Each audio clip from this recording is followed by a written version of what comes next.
This is a 1929 0028. They were Adirondack spruce tops. They were pearled. The thing that was cool about a 45 versus a 42 was it had pearl next to the heel and pearl on the back, as well as the sides here.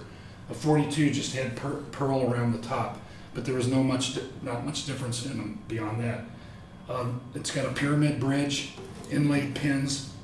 It's had a little finish work done on it. It's been played, and somebody touched it up a little bit. But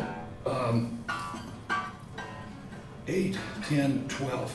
What's very special about this guitar is this is the first year for a 14 fret. In 1930, or 1928, it was a 12 fret guitar. So it makes this guitar, it's much more of a player's guitar. Most players, it's a style and preference kind of thing. But most players prefer to have 14 frets to the body. And so these are called snowflake inlays, torch inlay on the headstock, all original tuners. It's a beautiful guitar. It's a really nice guitar, and he's got this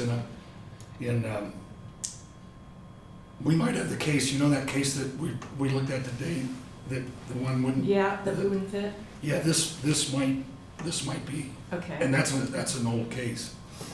Anything you want to know? I have a question about it, because the triple lot and the single lot, which I think is this one right here, Okay. I've fallen, I love those. Yeah. I absolutely love them. I'm a classical guitarist, so the 12th fret of the body is like what Well, I'm that's used to. that's the only thing you would see. Yeah. Right. I noticed how light the build was on both of these, and I remember when we got these, John made a point to tell me, he said, don't put anything beyond ultralights on these. Right.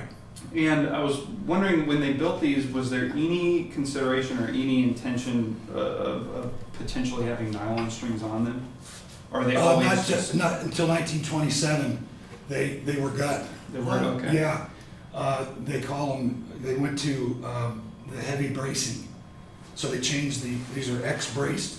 So that one's even X-braced as well. Oh yeah, Before that, were they fan? That's all Martin pretty much ever did. X braced with tone bars. Okay. So you'd have an X here. You know, the less expensive guitars are typically ladder braced because it's a cheap way of construction. You know, and that means just you've got bars that are just glued in and they just run like this. And it's more expensive to do to X brace them. Plus, just a quick note on structure, there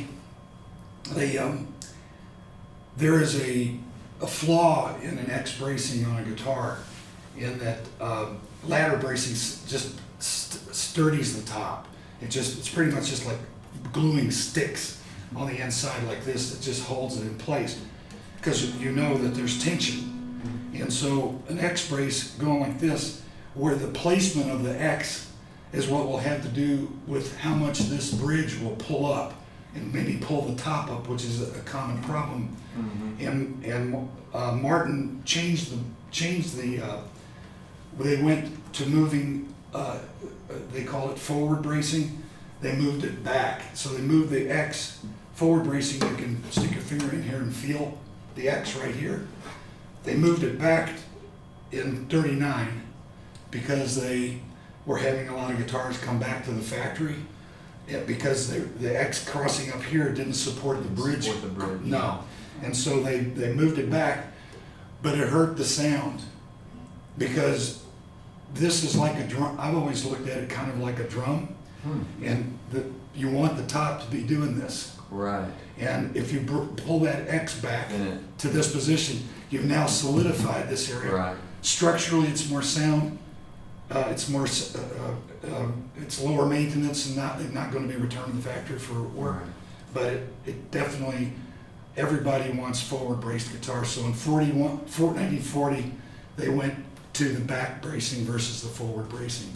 So I think most people, even though I've played some back brace guitars that were just killer, but it's more a function of just the age of it, and any guitar can sound good or not, you know.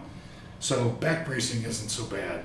It's just from, if you really want the quintessential best Martin, I think most guys would agree that the forward bracing era. What